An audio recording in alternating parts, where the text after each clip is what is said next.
सलग चौथ्या दिवशी विद्याप्रतिष्ठानमध्ये पवार कुटुंबियांची बैठक. शरद पवार, रोहित पवार, पार्थ पवार आणि प्रतिभा पवारांची उपस्थिती. पार्थ पवार विद्याप्रतिष्ठानात विश्वस्त होण्याची शक्यता. अजित पवारांच्या विमान अपघाताबाबत रोहित पवारांची 10 तारखेला पत्रकार परिषद.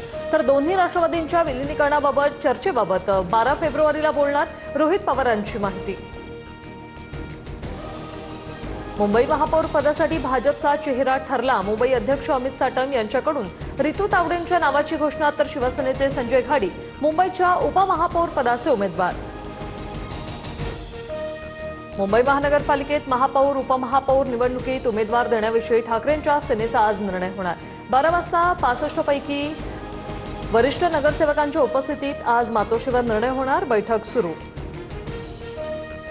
मालेगावच्या महापौरपदी इस्लाम पार्टीच्या नरसिन बानू शेख यांची निवड. शिवसेनेच्या लता घोडके यांचा 25 मतांनी पराभव. महापौरांची निवड होता सभागृहात सेक्युलर फ्रंटच्या नगरसेवकांचा जल्लोष.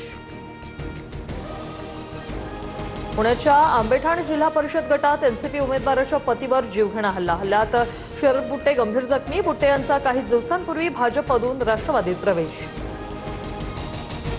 अकलूच्या मतदान केंद्रावर लहान मुलाला ईव्हीएमचं बटन दाबायला लावलं. धैर्यशील मोहिते पाटलांच्या चुलत भावाचा प्रताप.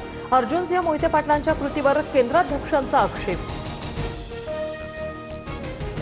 धाराशिवच्या शेळगावमध्ये भाजप कार्यकर्त्यावर जीवघेणा हल्ला. हल्ल्यात धनाजी अनसेवाड गंभीर जखमी. काँग्रेस कार्यकर्त्यांनी गाडी अडवून हल्ला केल्याचा आरोप. 4 जणांविरोधात गुन्हा दाखल.